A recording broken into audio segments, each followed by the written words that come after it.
What is going on, y'all? It is the Caveman back at it again with another video, and Madden Week has officially come and gone. If you don't know what Madden Week is, it's the week where Electronic Arts releases the top 10 players at each position in their next game. This would be Madden 22. As you probably know, if you've ever played a Madden video game before, you've definitely been left scratching your head more times than not, and the game hasn't even been released yet, and I already am sitting here scratching my damn head. So I'm gonna go through every top 10 list that they released throughout the week, give you my thoughts on them, and talk about just how putrid each of these lists are. I will give some props here and there, but for the most part, it's just a complete catastrophe. Before we get into that, you guys know how I like to roll around here. Mott's Applesauce.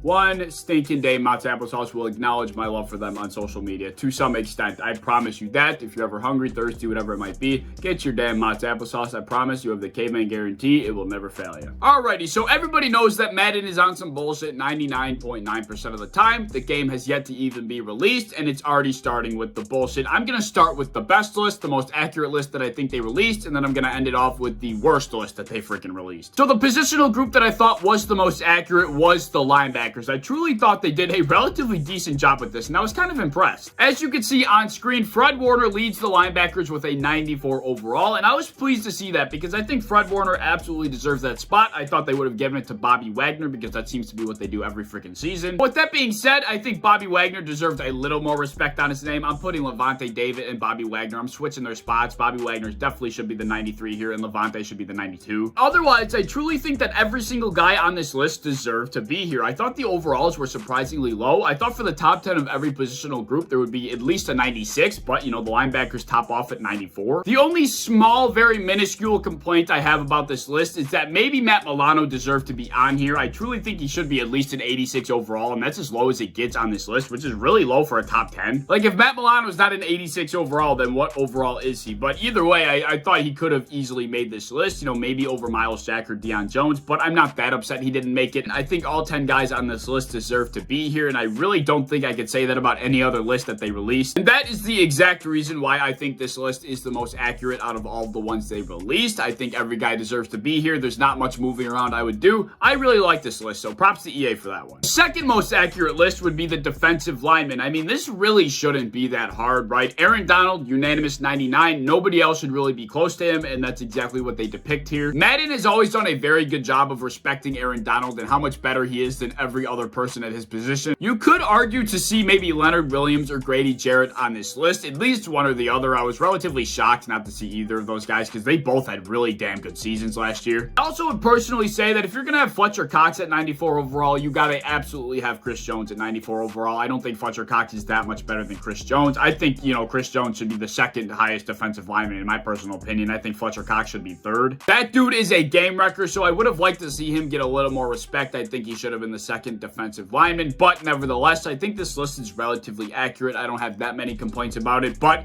it's about to get a lot worse. The third most accurate list they released was the cornerbacks. 99 overall, Jalen Ramsey. I think that's absolutely deserved. I know some people could argue Jair Alexander, maybe, you know, even Xavier Howard. I don't hear any of that. Jalen Ramsey is the #1 corner in the NFL. I don't think it's really that close. I don't think Stephon Gilmore is worthy of the second either. I was extremely shocked to see how much love they gave to Tre'Davious White here. You know, 4th overall. I thought he was going to be 6th or 7th. I really did not expect him to be as high as he is. I'm not complaining at all. But my biggest issues are near the bottom of the list. Kendall Fuller and Darius Slay in the top 10. I'm not hearing that out whatsoever. Like, what does Kendall Fuller do better than, like, Marcus Peters? Why is Marcus Peters not on this list? I thought he was the guy that absolutely should have been here, you know, especially over a guy like Kendall Fuller. And I'm also really not buying Darius Slay making this list. I'm going to be honest with you. He's still one of the better corners in the NFL, but I don't think he's top 10 anymore. Between Kendall Fuller and Darius Slay, I think I'm absolutely putting Marcus Peters in there over one of those guys. And another player that I didn't expect to make this list, but I think will make this list in the next year or two, is cornerback Darius Williams behind Jalen Ramsey over in Los Angeles.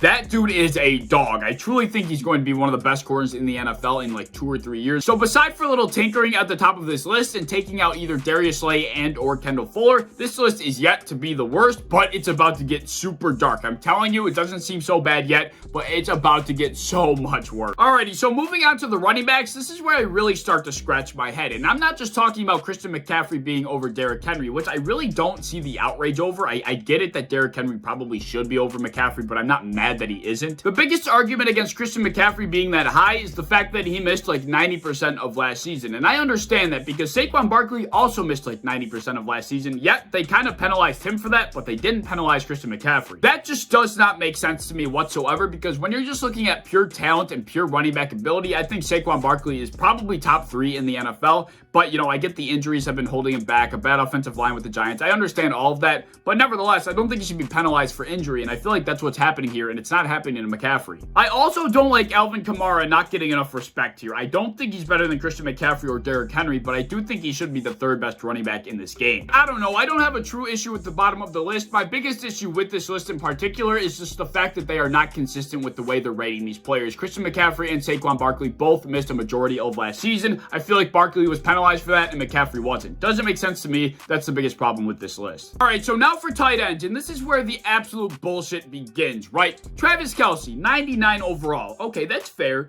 but why in God's name is George Kittle not a 98? This list is sorry. This is a sorry excuse for a list. George Kittle is arguably better than Travis Kelce, yet he's a 96, and Travis Kelce is a 99. That gap is not that big. That gap, they're neck and neck. I'm sorry. I think if you ask anybody, they're absolutely neck and neck. There's not that much of a gap. I'm not sure where the discrepancy is. Why is Travis Kelce rated so much higher? Oh yeah, that's right, because he's a Kansas City Chief, and they just love to worship the Chiefs. I don't get it, but you're going to see it a lot more in these lists. But I mean, the rest of this list is just absolutely pathetic, and that's not entirely Madden's fault, because the elite tight ends absolutely drop off after the top 3. There really are not that many good tight ends in the NFL as far as pass catching goes. I would not have hated TJ Hockenson getting a little more love on this list, and I guess you probably could have thrown Kyle Pitts on here, because that's just how pitiful this shit is. The excitement factor with the tight ends is next to 0, and the fact that Travis Kelce is considered 99 overall and George Kittle's a 96, that's just an absolute disgrace to the game of football. Not sure what the hell they're watching, but it's about to get even worse. So moving on to the wide receivers, you probably see the biggest issue here right off the bat. I'm not going to get into it just yet. I will in just a second. Devonta Adams and DeAndre Hopkins could be probably both the 99 overall. I wouldn't hate to see that. DeAndre Hopkins being a 98, Devonta Adams being a 99. I don't hate that either. But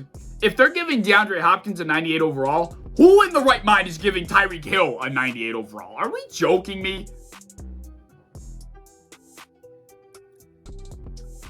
So y'all are telling me over Electronic Arts that Tyreek Hill is the equivalent of an overall to DeAndre Hopkins, and he's better than Stephon Diggs, and he's better than Julio Jones. That's what we're saying here. Michael Thomas being a 94 overall as well is just a joke on top of it, because he missed 90% of last season as well. I think he should have also gotten the Saquon Barkley treatment. I don't get how they did these ratings with guys that were injured. Another example of inconsistency, but this list is just miserable. They gave so much love to Chiefs on this list. It's actually disgusting. I don't get the freaking hype behind the Kansas City Chiefs. Yes, they're a good football team, but that doesn't mean because they play for the Chiefs that they all deserve to be the top players at every position. It just doesn't it doesn't have to be that way. I don't even hate who's particularly on the list. I think all 10 guys could be here, but just the fact that they ordered it in such a putrid manner is what throws this list out the back door for me. All right, ladies and gentlemen, it's time to tango. We're talking about quarterbacks. Who did this?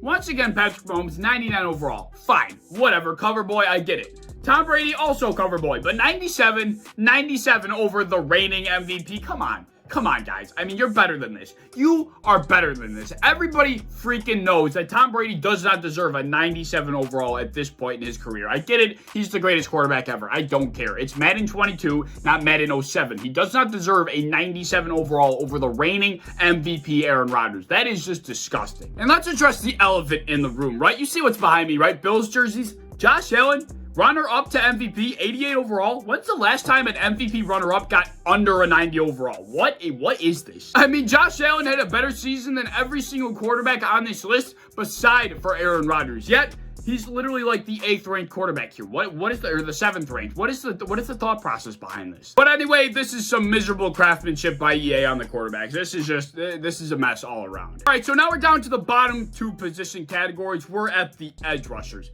There is one major problem with this list, and this problem is big enough to make it just completely shit. It just ruins this list entirely, and I think you could probably point it out. Somebody tell me what year it is. Does anybody know the year? Oh yeah, it's 2021, ongoing 2022. I think EA thought it was like 2016 or 2015 because J.J. Watt is a 94. Who? J.J. Watt 94 overall over both Bosa brothers?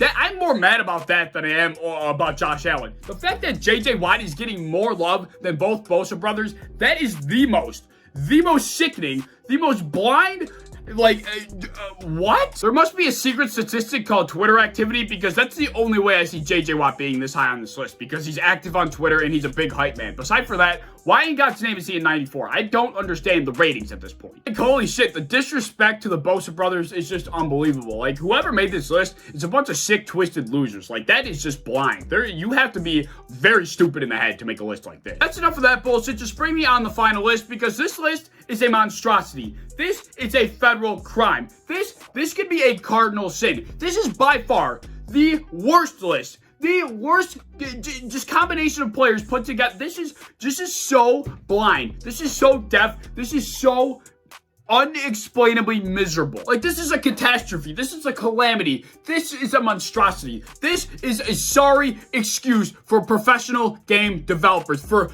overall adjusters, or whatever the hell they're called. This is, I don't know what to say. Tyrann Mathieu, 95 overall?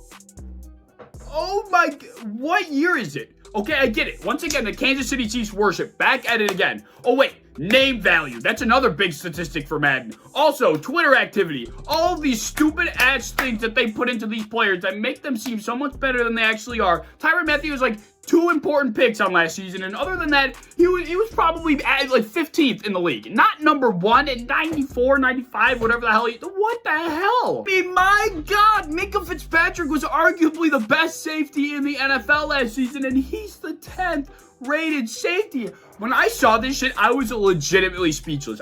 My jaw dropped and I could not pick it back up. There is just no words for how screwed up this damn list is. Like, Budda Baker, the second highest safety. I don't even think Tyrann Mathieu or Budda Baker are even the top 10 safeties in the NFL. I truly don't. I mean, give Justin Simmons some damn respect. That dude and Minkah Fitzpatrick were lights out last year. And Justin Simmons is what, 5th? And Minkah Fitzpatrick barely makes the list? I mean, what are they watching? But look at this bullshit. Jamal Adams, the linebacker. This dude couldn't cover my grandmother, dude. This guy, all he does is pass rush. He lives in the box. He doesn't even play safety. Why is he a 90 overall? Does 9.5 sacks really carry your ass all the way to a 90 overall? Like, seriously? Did they even consider the entirety of the job of playing safety? I don't think they did, because pass rushing the quarterback is certainly not the most important thing. When it comes to, actually doing your job and playing coverage, Jamal Adams is one of the worst. Like, what an embarrassment EA is. Like, the fact that they're still in charge of making these video games is so beyond me. They're such an embarrassment to video games. It's so insulting. But oh my, what a freaking video. I knew this was going to be a freaking mess to do, because EA is just so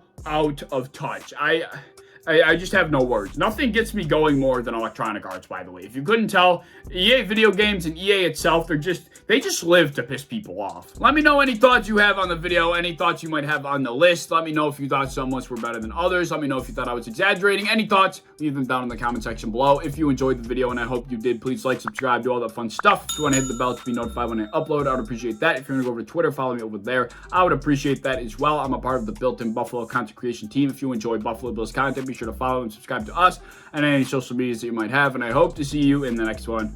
Peace.